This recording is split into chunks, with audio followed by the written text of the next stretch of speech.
He is one of the original cast members of Mad TV. He's appeared on Entourage, Sex and the City, King of Queens, CSI, Law & Order, SVU. Also a regular as Bilson, Neil Patrick Harris's boss in How I Met Your Mother. He's appeared in the comedy blockbuster The Hangover. He is in Edmonton at the comic strip. He opened last night, tonight through Sunday.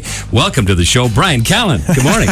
We were worried about you, buddy. We thought we were going to be here like 5 minutes ago. Well, I take my time. You know, I'm from Hollywood, so I stroll in about 5 minutes late. I like the way you introduce me. God, I'd pay good money to have you just behind me all the time. Every time I walk into a room, he's Bryan Callen. Yeah. Well, I was going to call you Bryan Callen, or I was going to call you Sparta. Yes. That's my fantasy, to wear a cape and kill somebody with a sword. Because it's all manly. Okay. Sorry, guys. Anyway, you're a pretty back to Edmonton. Edmonton, what's up, Edmonton? Yeah. You're a pretty cut guy. You said you were strolling the mall up early. I have a beautiful body. I'm not going to lie to you. Yeah. And is that video camera on? Oh yeah, it is. Are you going to take off your shirt? I would take my shirt off. I'm wearing a leotard, though. Unfortunately, that is beautiful. Yeah, it's nothing weird. Just after the show, there's a wealthy older gentleman I do some private dancing for. So. Nothing weird. Just some light touching, which will cost him an extra $150. You guys know what I'm talking about. You know what I'm talking about. We read you like a cheap novel. Just checking my wallet right now if you got any spare time. Hey, easy. I'm a professional, man.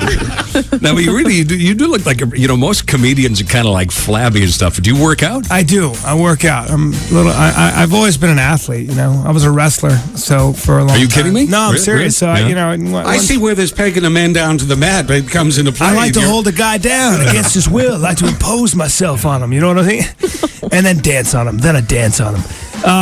So I guess being a wrestler my whole life, and then I was a martial artist, so I just it's fun. Do you do yoga? I do yoga every day. No, what kind of yoga? The hot yoga? I do Bikram, but I do Ashtanga, all that stuff. I don't do it a lot though. I do it every day, but you only need 20 minutes. I think I don't have time to stretch for an hour and a half. It's ridiculous. And by the way, I don't work out constantly. I work out 20 minutes, but it's like CrossFit stuff. Well, you certainly worked out in your episode in Sex and the City with Sarah Jessica Parker. One of my favorite episodes, the Jackrabbit Sex. Thank you so much. Can we talk about that? Yes, Was that awkward to film? I actually choreographed it. It was a funny story because I there I was, and in fact I'd come off a show called Seventh Heaven, which was this very Christian show. Seventh Heaven. Yeah, I was doing it was crazy. I was playing this recurring character who was this alcoholic, and it was I was the dad, and it was just blah blah blah. So, but it was a very wholesome show, and then they wanted me to be this jackrabbit. So I get to the set in New York, and there she is, Sarah Jessica Parker. I'd never watched the show because, well, I'm a guy, but yeah, he's got that testicle thing going on. Yeah. Even if he does wear a leotard. Even if I do, but so I get there, and this guy, I think his name was Lewis. He was the costume designer. He comes running it. I swear to you, with what amounted to basically a piece of cloth and a rubber band. And he said, "That's what you're wearing.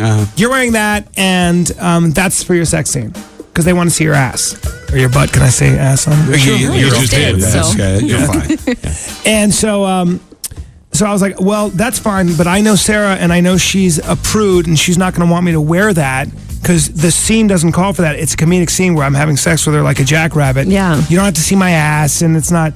Yeah. I'll wear it. I don't care because again, I have a beautiful body. But I like to just pause for that. But so then he runs over, and then he comes back, and he gives me essentially what looks like a sumo diaper, And I go, look, I got no problem, but just talk to Sarah because I know she's very prudish about that stuff. Is she really? Yeah, I mean, because it was a comedian. She didn't want to have a naked guy on her when it doesn't. Her baby's right there. She's. I think she was breastfeeding at the time. It was kind of the whole thing. That's awkward. Yeah. So anyway, so they didn't know how to film it. So finally, I put on sweatpants. I go to Sarah. I go, "You want me to wear this?" She goes, "No, you don't need to wear that. You can just wear sweats." I go, "Exactly." So I put on sweats, and the whole point was just to look like I was having sex with her. And so but we didn't know how to shoot it. They didn't know really how to film it. And they were doing, like, the executive producer and Michael Patrick King, who was the creator, were doing, like, literally choreographing the sex. So the writer, Cindy Chupak, and Michael Patrick King were in different positions. It was hilarious, and they were trying to figure it out. And literally trying to figure out how to best shoot it. And I said, well, I think I can figure this out. Why don't, she's really tiny, so I said, just get her under me. I'll put my arm under her. I'll shake her like a rag doll, and just have the camera pan around, and I'll just shake her. And so it took 10 takes because we kept laughing so much. You had to do that 10 times? 10 times.